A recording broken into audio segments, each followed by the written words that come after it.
Good plug, you know what I'm saying? And then there's some water like this. And I plug that thing up.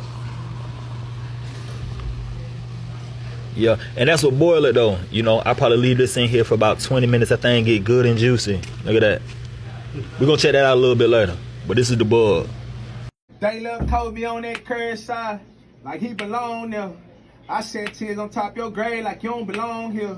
You see that pain all in my face, but I'm so strong still.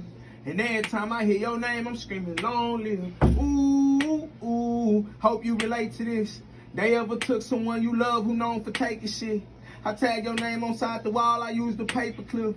And I couldn't take you being gone, I started facing shit. Ooh, ooh. Imagine being locked in with nothing but a toothbrush and a notebook and still making music and art.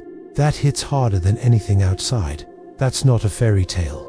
That's real life for guys inside. This video pulls back the curtain on the creativity you never knew existed behind bars. I'll play raw raps recorded through the walls, show homemade art made from food, dye and ashes, and read letters that will change how you think about survival and expression. Alright, let's start with the music. Here's something most people completely miss about prison rap. There are two types of rappers in this world. Outside, you got guys with studios, beats, and auto-tune. Inside, you got guys with nothing but their voice and whatever rhythm they can find. The difference: prison rap isn't about fame, it's about survival. I'm walking around like into the streets, I'm a criminal. You're telling me to change and do the same, I'm hypocritical. If you say you love me, but you got me some forgivable. I won't say it, I don't keep my words to a minimum. Then I'll keep a step and I go sitting looking miserable. Out of my emotions, so I'm seen as unpredictable. Let me tell you something, I'm not a normal individual. Let me tell you something, I'm not a... Getting this wrong means you think it's just noise. But understand this, these bars keep people sane.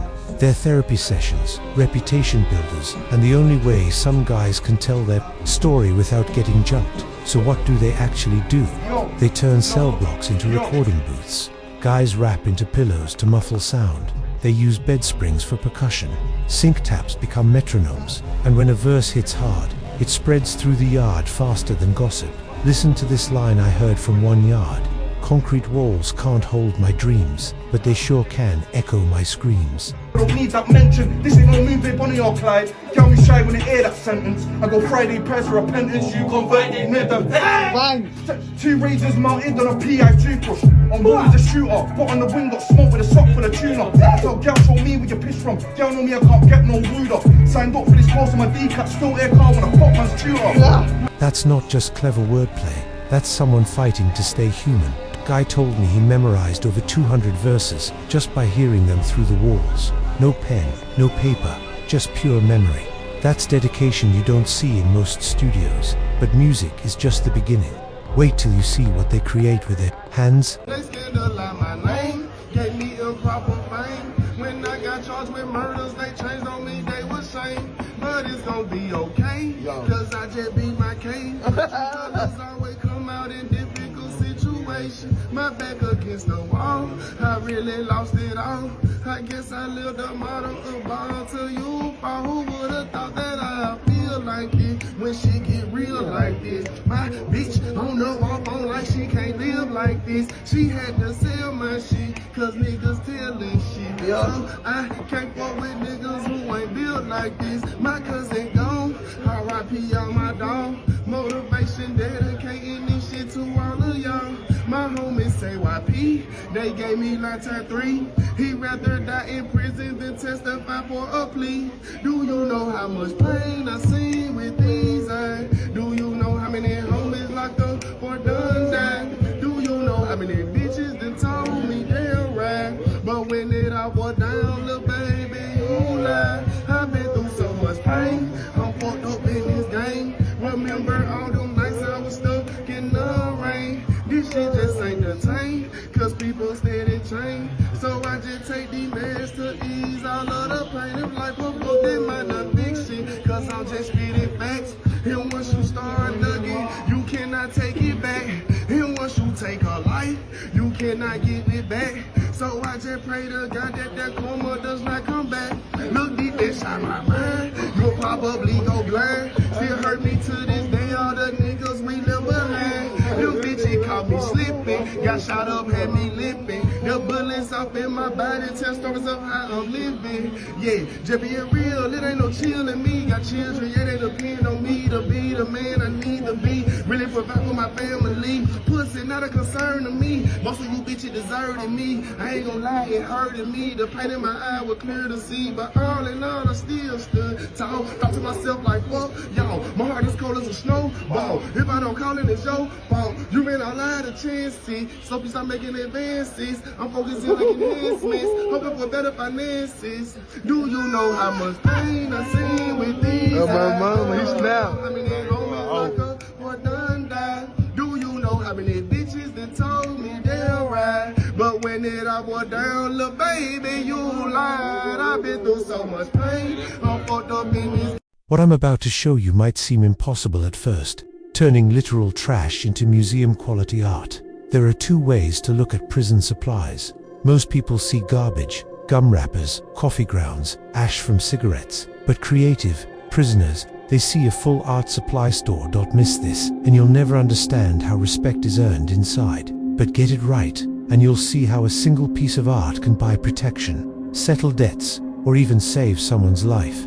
It all comes down to resourcefulness. Chewed gum becomes clay, coffee stains become paint, candy wrappers become stained glass, cigarette ash becomes charcoal, food coloring becomes watercolor. Here's how it works. One artist spent 3 months collecting different colored gum. He'd chew it, flatten it, and arrange tiny pieces into a portrait of his daughter. The detail was so incredible that guards would stop just to stare at it. Another guy used coffee grounds mixed with toothpaste to create brown paint. He painted landscapes on bedsheets that looked like they belonged in a gallery. Guards started commissioning pieces from him. But here's the crazy part. That gum portrait, it got traded for 6 months of protection. Not because it was pretty, but because it proved the artist had patience, skill, and value. In prison, that's currency.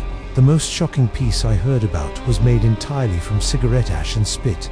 Sounds disgusting, right? But this guy created a self-portrait so realistic that other inmates thought it was a photograph. That's powerful on its own. But combine it with what I'm about to show you next, and you'll understand why words might be the most dangerous weapon of all. This next part changed everything for me. The power of the written word behind bars. There are two types of prisoners when it comes to writing. Some guys shut down completely. Others, they write like their life depends on it. Because sometimes, it literally does. Ignore prison writing and you miss the real story. These aren't just letters home. They're legal documents, love letters, suicide notes, and sometimes the only proof someone existed. So what are they actually writing? Letters that take weeks to craft. Poems that get passed around like contraband. Books written on toilet paper, because that's all they have.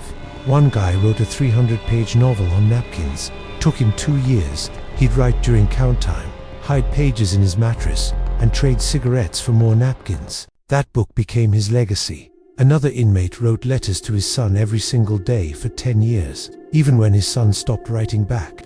Even when his baby mama moved and changed addresses, he kept writing. Those letters kept him sane. But here's what blew my mind. Some guys become better writers in prison than they ever were on the streets. Why? Because they finally have time to think, time to feel, time to put their pain into words. The most powerful piece I read was a poem written on the back of a disciplinary report. The guy was getting written up, but instead of getting angry, he flipped the paper over and wrote about forgiveness. That poem got shared throughout the entire facility. Now you might be thinking, this is all interesting, but what does it mean? For me, Section 4, the lesson 30 seconds. Here's the lesson that ties it all together. Creativity doesn't need perfect conditions. It needs desperation. If you're on the streets and think you need expensive equipment to create something meaningful, you're wrong.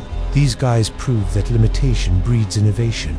For parents watching this, your kids don't need the latest gadgets to be creative. They need boundaries, challenges, and the hunger to express themselves. And if you're curious about prison life, remember this. Behind every stereotype is a human being trying to stay human. Sometimes that means turning gum into art, beats into therapy, or pain into poetry. The real creativity happens when you have nothing left to lose and everything to prove. That's when trash becomes treasure and silence becomes song.